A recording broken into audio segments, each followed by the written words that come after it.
Welcome to Spiritual Psychology. My name is Renee LaValle McKenna, and I bring my 30-plus years as a recovering addict and ex-crazy person turned therapist and shamanic healer to bring you snackable teachings on spirituality, psychology, and all things personal growth.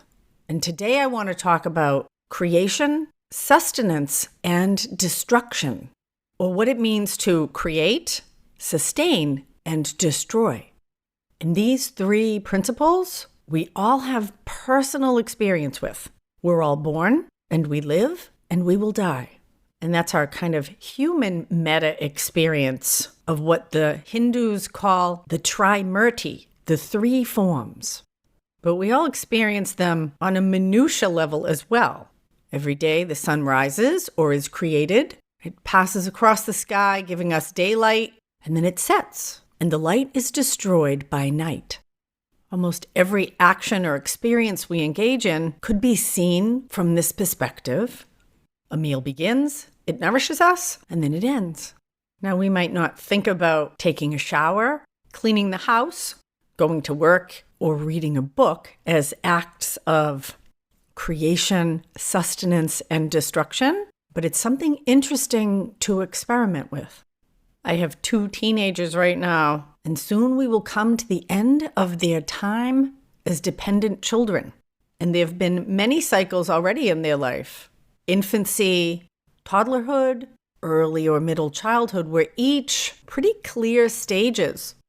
And although they flow naturally into the next stage, they're pretty clearly defined. The baby was born, the muscles get stronger, she learns how to crawl and stand. And when she begins to walk, a toddler is born. The toddler gathers language, social skills, a sense of their own identity, and the toddlerhood dissolves. And the children go off to kindergarten, and a student is born. And middle childhood sustains itself until puberty hits, and an adolescent is created. And these developmental cycles continue through our life. Now, certainly now you know more than one person who's gotten stuck in adolescence, at least emotionally, psychologically, or socially.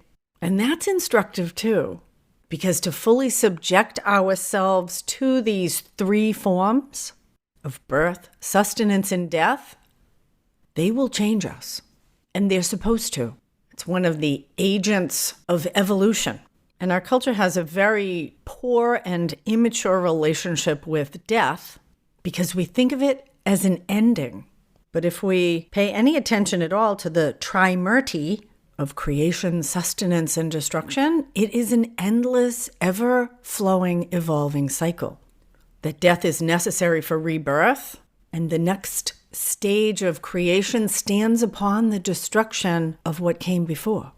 And if you want to hear more about my perspective on death, you can check out episode 23, Life is Fatal.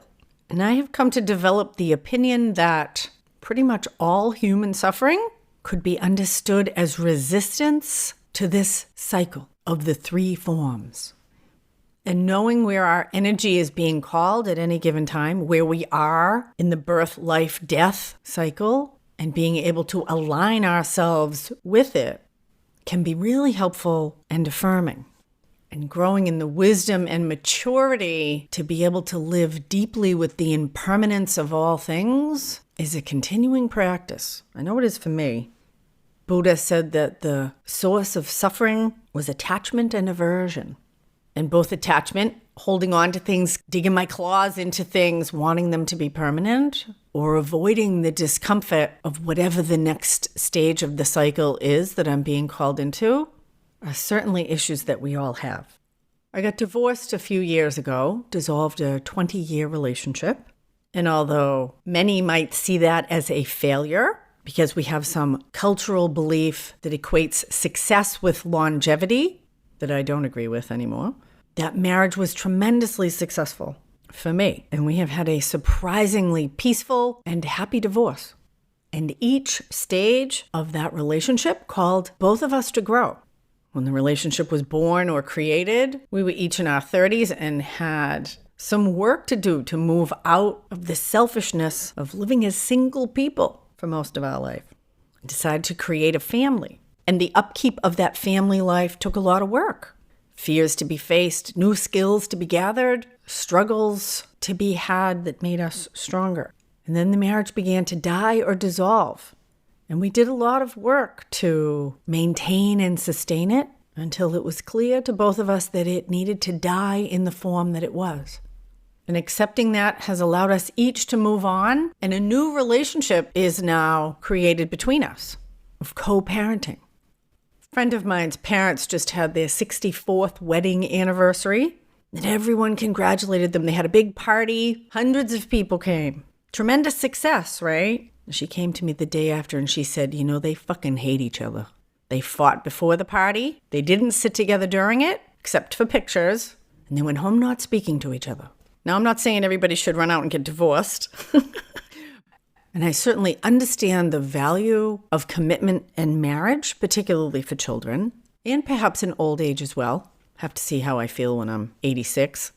But knowing where we are in the trimurti cycle can really provide a lot of guidance and instruction about where we might best put our attention, energy, and actions. I have a good friend who's a union electrician, and he was telling me recently about one of his friends who just retired. And he worked and worked really hard, a lot of overtime hours to save up for his retirement. And he had a brain aneurysm and dropped dead 3 months after his retirement dinner. They never got to do the cross-country Winnebago trip they had planned for decades. Now, obviously, that was unexpected, but I think it's wise to always keep our eye on the 3 forms and to have our own internal balance of goals and values that we're working with, and to balance that with our own intuition and emotional body-felt experience. I wanted to stay married, quote unquote, forever, but I began to get depressed, pretty seriously depressed. And my health began to fail. And I began to tell myself stories like, oh, I've already lived my life, and now I'm just here to pass it on and serve everyone else. I was 54. My parents both died at 72, and I would think, oh, well, I only have 18 years left. I can slog it out. And I was resisting the death and dissolution because I forgot there's always rebirth on the other side. And I was modeling for my children what was modeled for me by my mother and what was modeled for her by her mother, and probably back on ad infinitum.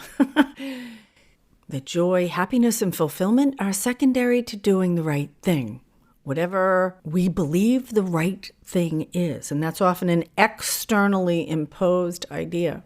And it was actually quite terrifying to get divorced. I wondered if I was just being tremendously selfish, saving myself at the expense of others.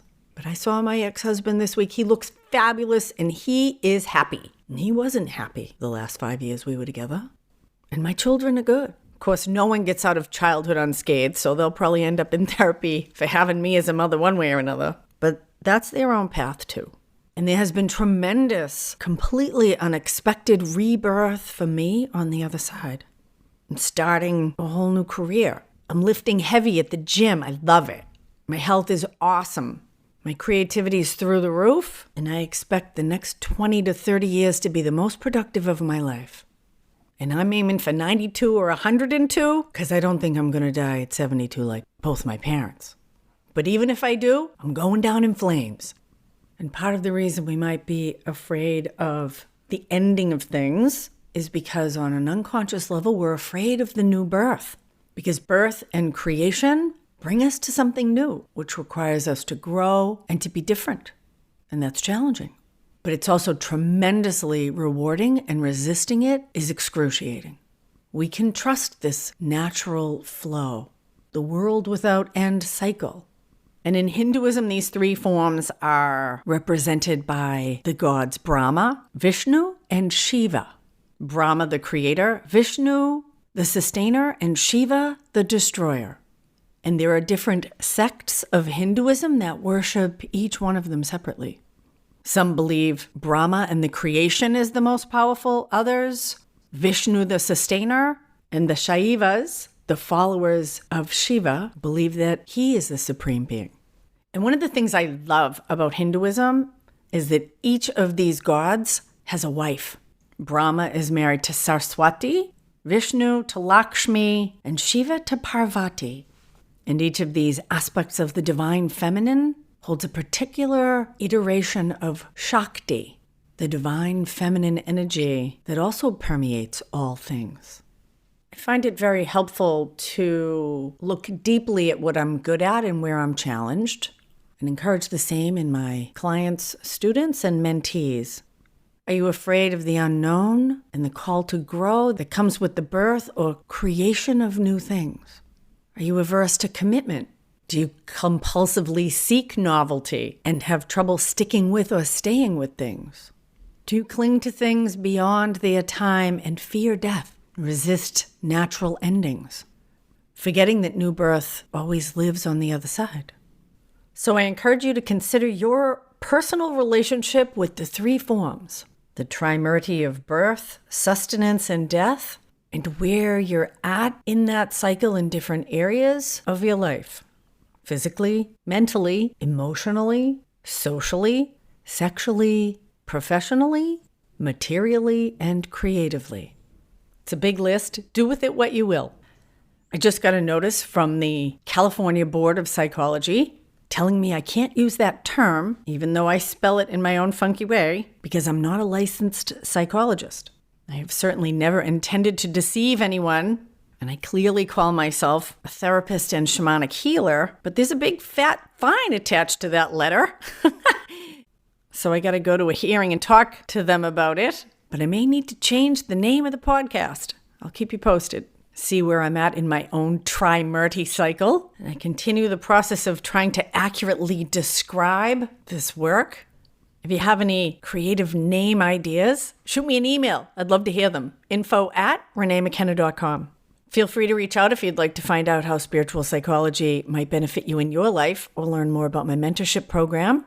And you can check me out on Instagram. I'm posting new art every day at spiritual_psychology, spelt like the podcast. If you have a few minutes to post a positive review, I'd super appreciate it.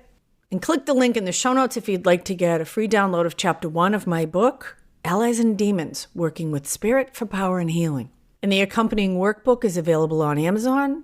The guided audio is free on my website, reneemckenna.com. High five, as always, to my supporters on Patreon, and blessings on your path until we meet again. This is Renee LaValle McKenna for Spiritual Psychology.